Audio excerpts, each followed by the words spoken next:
Welcome back, and thank you for watching the Dr. Nandi Show. It might not surprise you to hear that your gut can actually act like a second brain. And this could be because your gut actually has more neurotransmitters than your brain. That to me is amazing. And so why are neurotransmitters important? Well, with me again is our amazing neuroscientist, Dr. Susan Pierce Thompson. She's an expert on the neurotransmitter dopamine and how sugar can lead to dopamine downregulation in the brain. Dr. Thompson, can you explain this whole idea about dopamine downregulation? Pretty big word. What does it all mean? I know, it sounds so fancy, but it's actually a pretty simple idea. So dopamine is this neurotransmitter that drives us to act. It's like powerful motivation. So if you think about the things we need strong motivation for, to eat, to procreate, to move, to find someone to mate with, those sorts of things, you start to understand where drugs of abuse come in, like things like pornography, which now acts as a drug in the brain, donuts, and other foods made out of sugar and flour. I love you put them together. Yeah, right? Porn, donuts and right? porn. They go together. Yeah, so basically what happens when we have these artificial stimuli, right, like donuts or like porn, they flood the brain with way too much dopamine, more than the brain evolved to handle, and those receptors downregulate. They essentially say, whew, that was excessive. It's too much. With too much, we'll make the receptors thinner, less numerous, less responsive, so that when that onslaught comes again, we'll be prepared.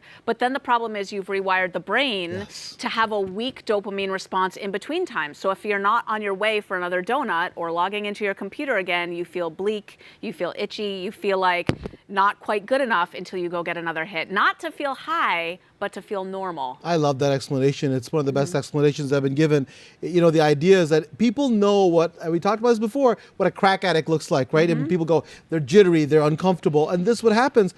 And a lot of people know just from watching movies or just their preconceived notion about a crack addict, they don't have willpower.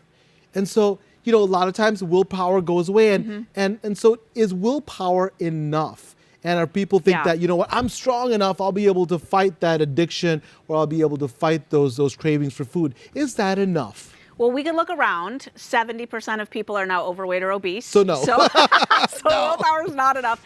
So people are falling into what I call the willpower gap. Yeah, what is that? It's basically the gap between what you know you should be eating and what you're actually eating. Right, so for most of us, that's a decent gap, right? That's huge. So what happens is the part of the brain that regulates willpower, that ability to resist temptation, unfortunately has a lot of other jobs to do too. It has to make decisions, regulate our emotions, manage our task performance, and here's the worst part. It gets depleted, significantly depleted after only 15 minutes of hard use. Wow. Which means if you've sat in traffic, if you've checked your email, if you've dealt with kids, if you've, I mean, anything, right? You know, tried to restrain yourself from snapping at your spouse or whatever, that part of the brain, the anterior cingulate cortex, gets fatigued, and suddenly you're thinking it's a good idea to order a pizza and you don't even know why. You just fell into the willpower gap. And here's the thing, we so stress being a multitasker, right? You guys are watching, everybody says, you're a multitasker, I'm a multitasker, this is great.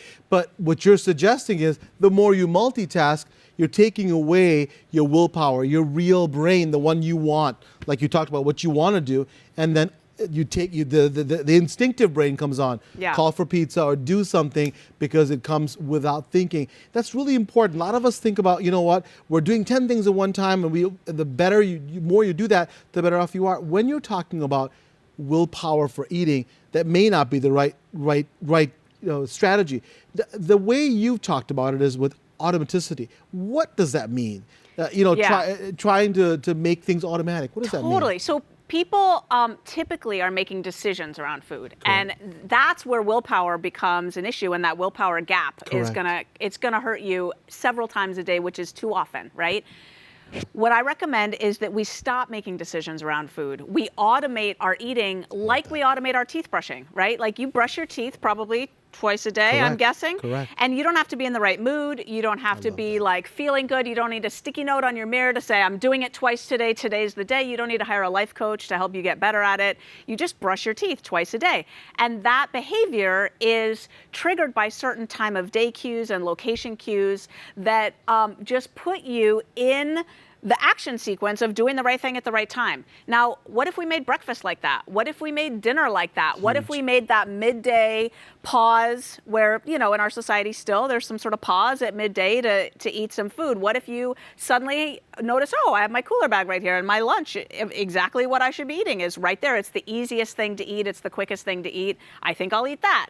So what I teach people to do in Bright Line Eating is to automate their eating like we automate our teeth brushing, and then it happens automatically. And I think you can even start with your kids. So the problem is that we start with these behaviors and the willpower gap you talked about, and the behavior that stimulates your dopamine at a very young age. You teach your kids, to brush your teeth, teach them to the right things to do and in the right sequence. To me, I think you limit your choices. If you're serious about this, you set yourself up for success. So in my car seat, all you see are nuts. You don't see potato chips. You don't see French fries. You don't see anything else. When you have that automaticity, meaning that you make it a routine, that's when you're successful. So Dr. Susan Pierce Thompson's Bright Line program is incredibly successful, in large part with that automaticity where you set everything up for success. We have to take a break. We come back, we'll discuss more ways to heal your gut. You don't want to miss that. Please stay with us.